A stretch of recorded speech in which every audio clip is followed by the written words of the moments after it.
All right, welcome back to another episode of Secret Societies. We're gonna finish up on that. I was gonna do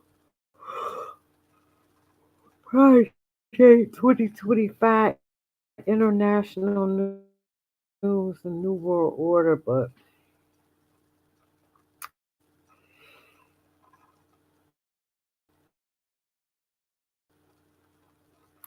I'm really tired. So let me make.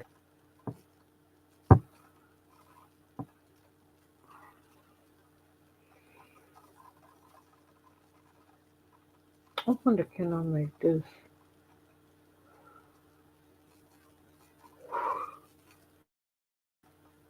Ooh, ooh.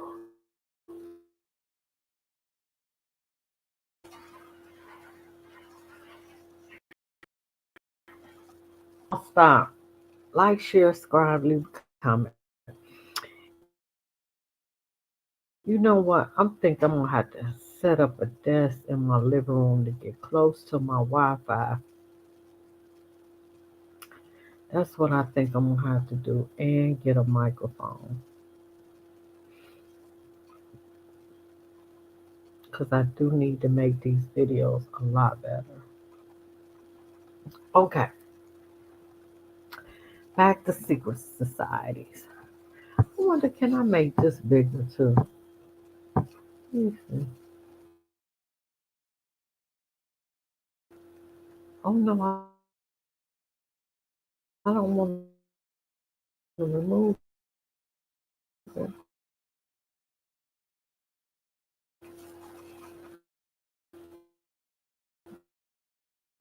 All right.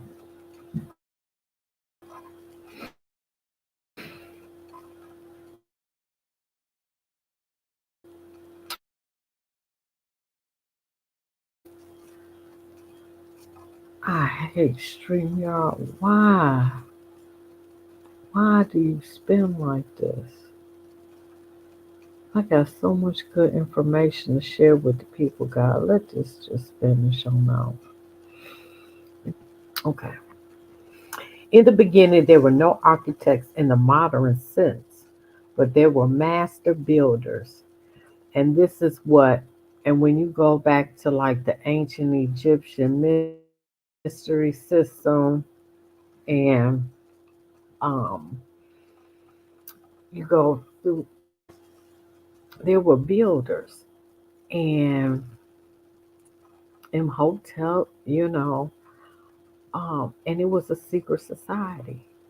And so this is how far that I went back when I started with the Brotherhood of the Snake. This is going back before Christ, you know. But anyway,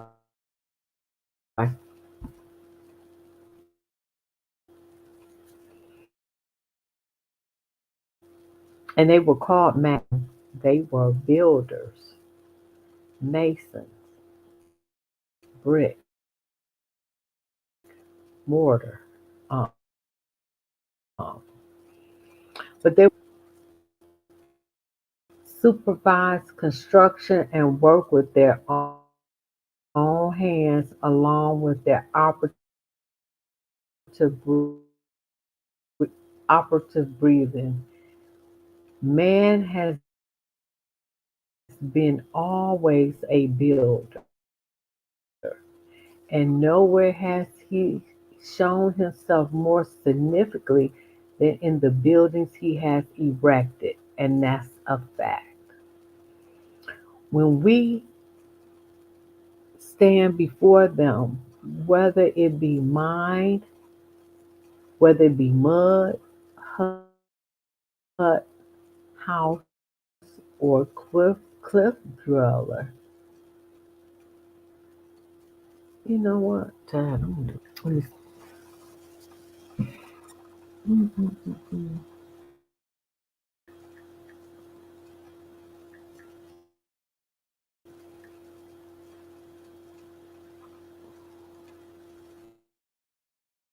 I got it. I got it. I got it.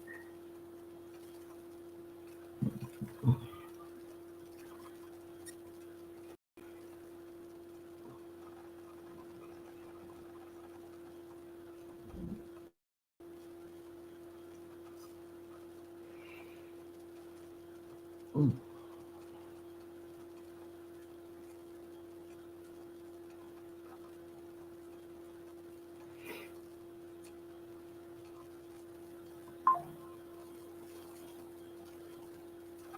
Dweller, a pyramid, Parathon, or um, we seem to read into his soul. The builder may have gone perhaps ages before, but here he has left something of himself in the building he has created. His hopes, his fears, his ideas, his dreams, even the remote recesses of the Andes amidst the riot of nature, where man is now a mere savage, we come upon the remains of vast, vanished civilizations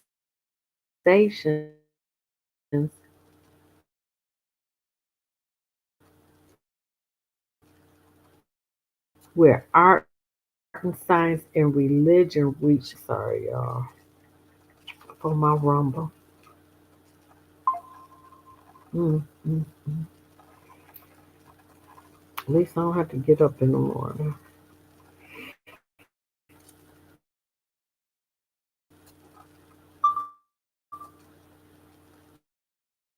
All right, Secret Societies, Part 3. During the ancient times, architects was related to religion that the working tools of the builder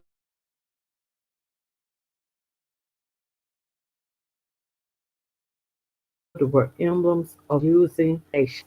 Hidden doctrine was kept for those accounted worthy after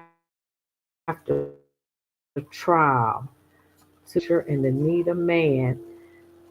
There have always all there have been almost since recorded history begun. There is not much history as it relates to the earliest orders of the builders. However, from the beginning, architects were members of secret orders along with the truths of religion and philosophy, but also the facts of science and the laws of art were held as secrets to be known only to a few. There, this was so without exception among all ancient peoples, so much so that the builders of the old time were initiates. This is where the Freemasons derive from.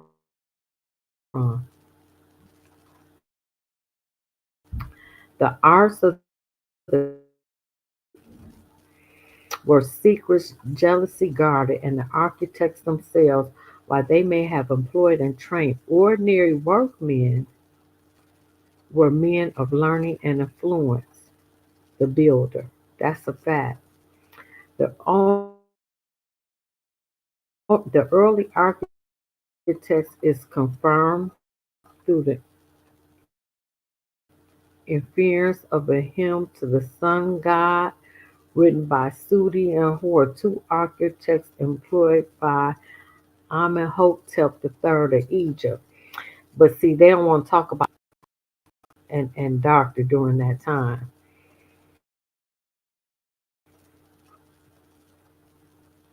From the first of the College of Architects seem to have enjoyed special privileges and exceptions owing to the value of their service to the state. And while we do not find them called Freemasons, I told you, see so much information in law. In fact, long before they were the name,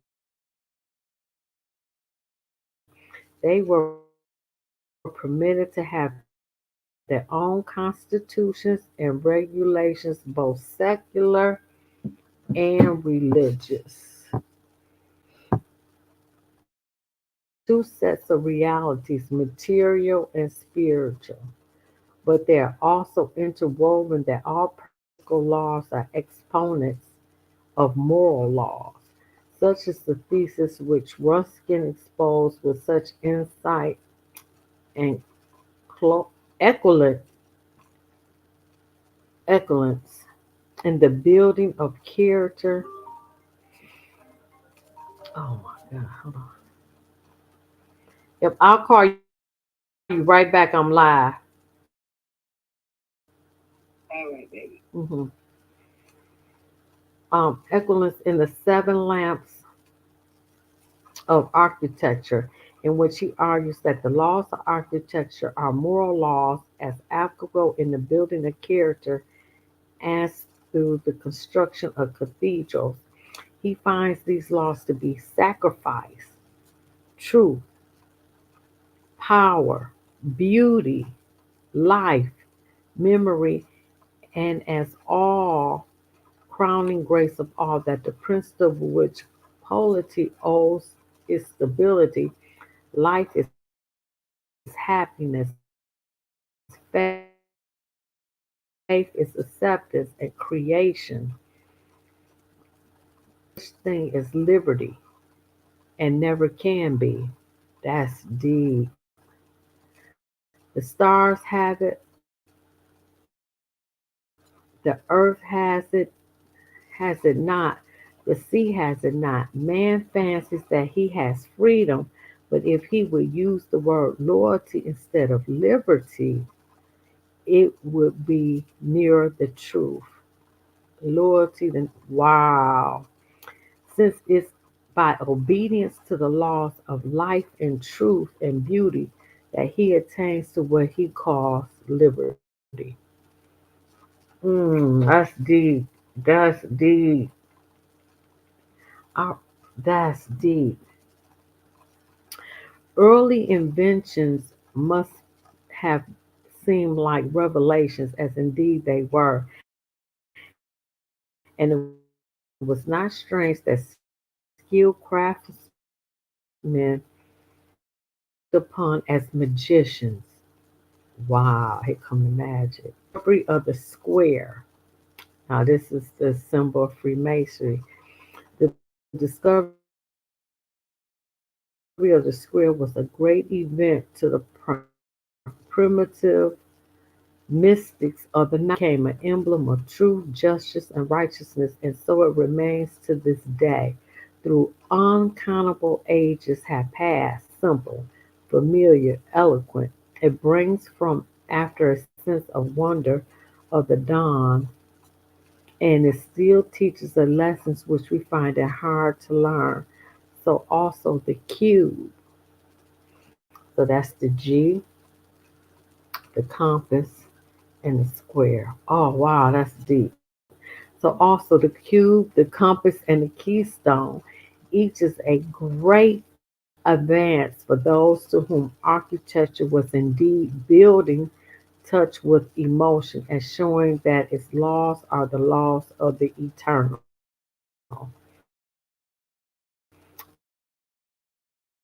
That's deep. Masper tells us that the temples of Egypt, even from its earlier times, were built in the image of the earth, as the builders flat slab more long than wide, and the sky was a ceiling of vault supported by, and when you enter in through the pillars, ooh, of buildings. The pavement represents the earth. The four angels stood for the pillars. The ceiling, more often flat, through sometimes curved, corresponded to the sky. From the pavement, from the pavement grew vegetation, and water plants emerged from the water, while the ceiling, painted dark blue, was strewn with stars of 5 points, the 5 pointed stars. Mm. Sometimes the sun and moon were seen floating on heavenly ocean escorted by the constellations. In the months and days, there was a far withdrawn holy place, small and obscure, approached through a succession of courts and column halls, also arranged on central axis as to the point to the sunrise before the outer gates were obelisks and avenues of statues. Such were the shrines of the old Solar. I bet you in that is so much hidden meaning.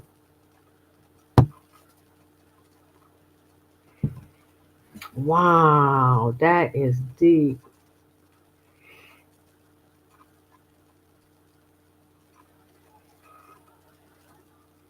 Clearly, one idea of the early builders was that of sacrifice as seen in their use of the finest materials, and another was accuracy of workmanship. In later inscriptions relating to buildings, phrases like these occur frequently. It is such as moved, mm, is such as heavens in all quarters, firm as heavens.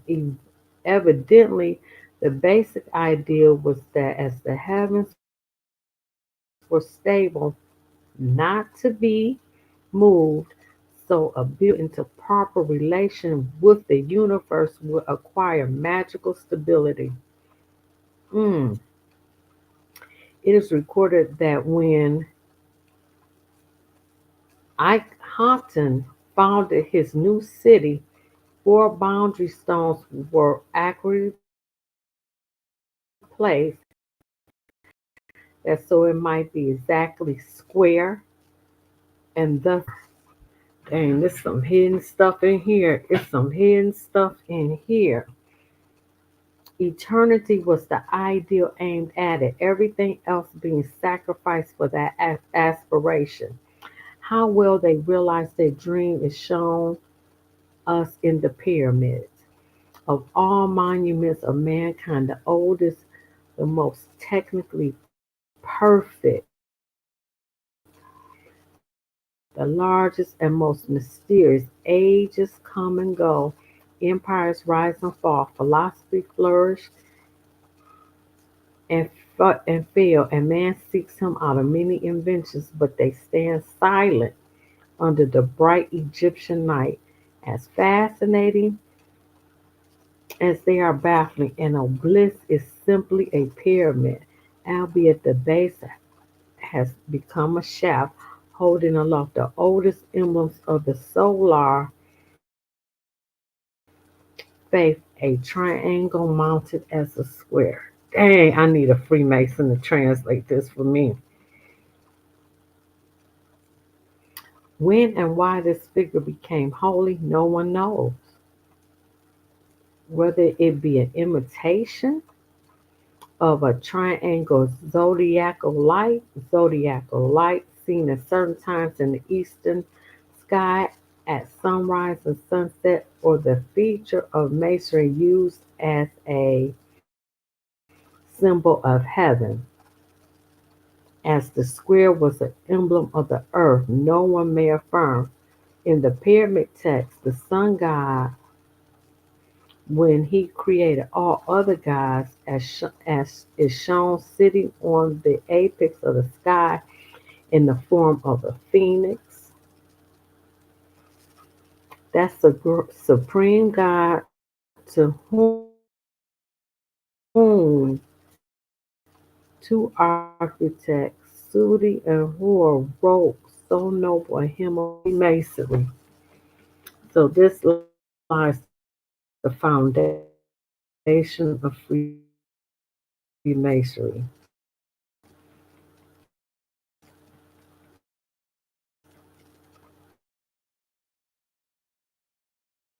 Damn, this deep. This deep.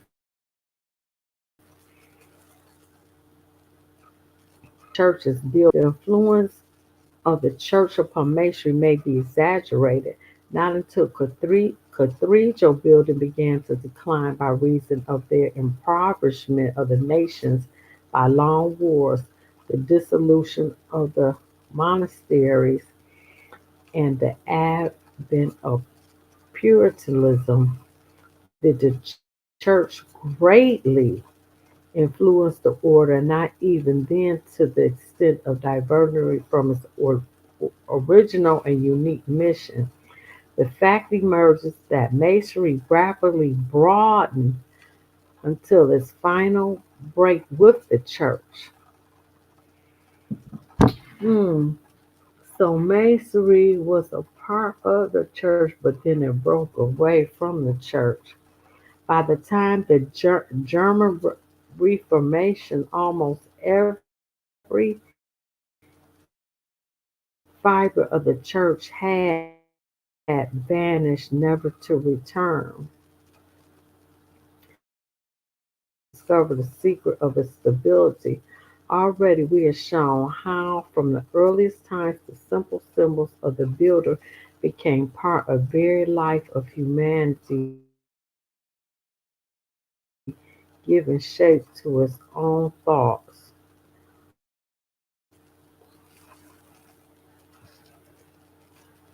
Faith to its own thoughts, its faith, its dreams. Wow. Mm, and I'm sleepy. It is said that the philosophical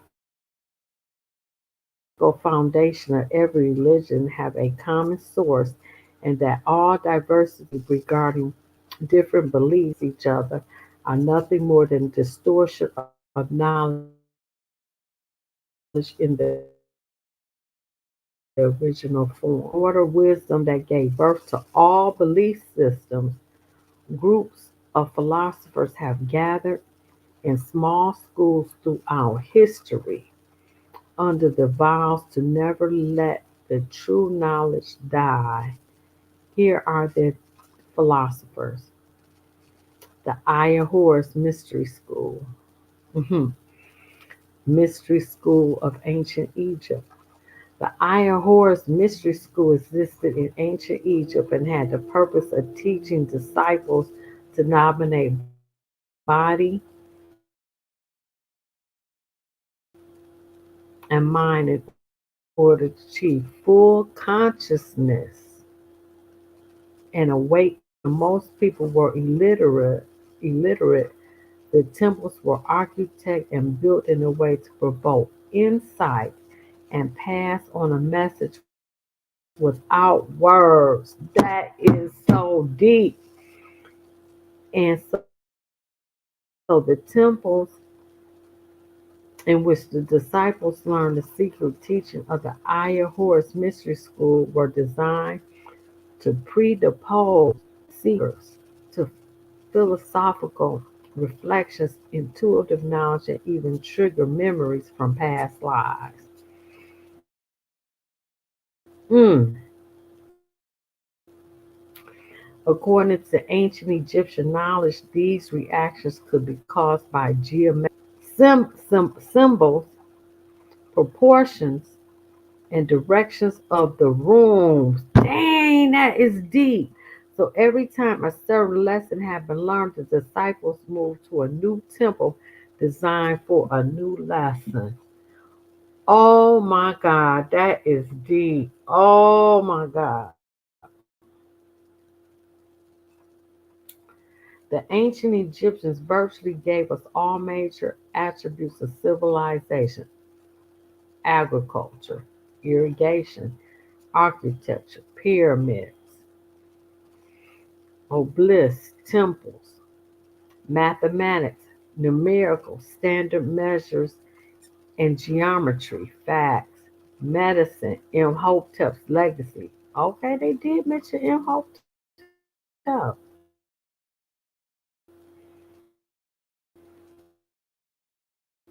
He is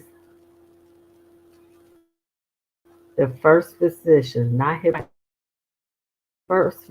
Hippocrates, herbal pharmacology, anatomy, mummification, where they made you a mummy, art of government. Egypt is the first nation contribute philosophy, ontology, cosmology, in brief, Kemet is ancient Egypt. Philosophy was not simply an abstraction or primordial wisdom, but a specification of contemplation, a body of formally represented knowledge, and a systematic account of life experience. The latter, in effort, was systematically woven into the Egyptian cosmology of, oh my God, of temporal relations of the universe, and this ultimately led to the Egyptian to their mystery system, theology in general, and the creation theories in particular. You still alive? My coworker just told me that I'm live. oh my bad. 2025 I've been reading this on my channel. what is that about? She said you go board the abortion. No, it's passed back to the state. Leave me alone. Oh, okay.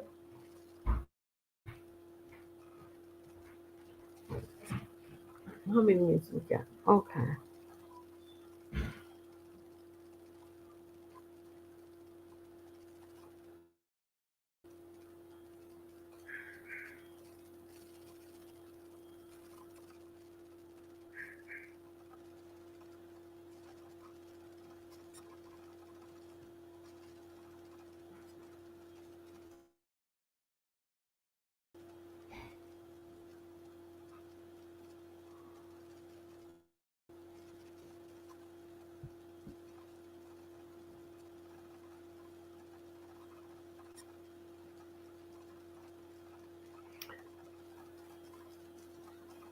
I forgot what I was. Okay, here we go. With respect to the creation of the universe, there are two different Egyptian documents, namely the one Ani or Heliopolis creation narrative and the Memphite declaration of deities. In both narratives, the spoken word was central to the creation of all beings, Anut and Inanut. As per the on account, all things are brought into existence through the spoken word. Mm, mm. Nothing that exists is without the word being spoken. Similarly, in the Memphite Declaration, Ptah taught that aspects of himself are manifested in all nature, in the mouth of all gods and in every human and animals, plants, and all other living beings. Thus, whatever Ptah came into being through utterance. Wow. And the nine deities of Ptah came forth from, wait a minute, from the teeth and lips in his mouth, which pronounced the name of everything, from which Su and Tefnut also came forth. The spoken word of Egyptian theology, the Oni and the Memphite, were documented during the sixth dynasty. Judeo-Christian tradition, because that's in the Bible, right? In Greece, in Genesis, where we encounter the creation of all universe and all living things, including Adam and Eve. And on the seventh day, God rested. The number seven for the Egyptians signified completion too. Wow. For more than 3,000 years, the mystery schools of Egypt, have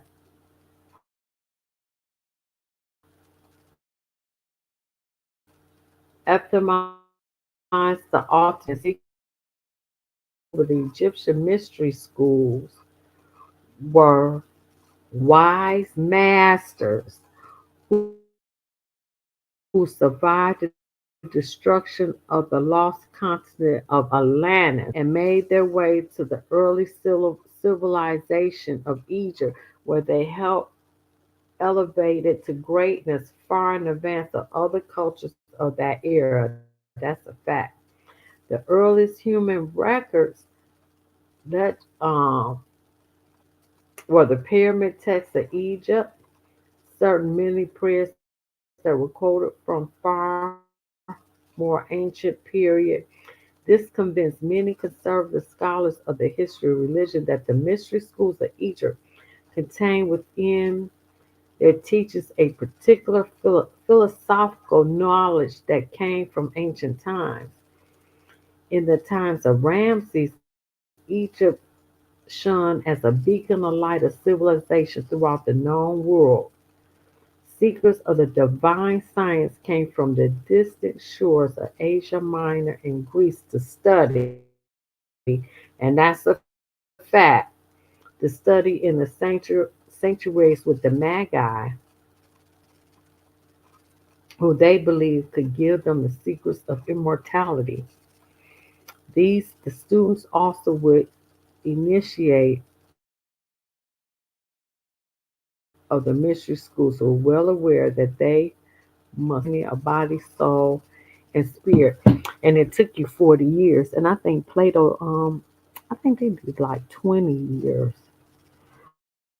But it took you 40 years to graduate out of those mystery schools. That's how deep Arabs, not mixed race,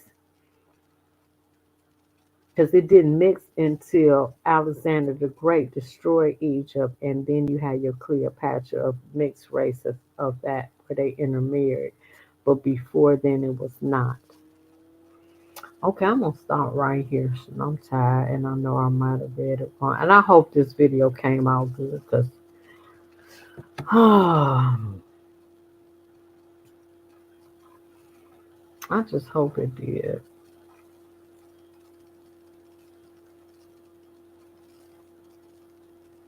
All right, y'all. Good night. Like, share, subscribe, leave a comment.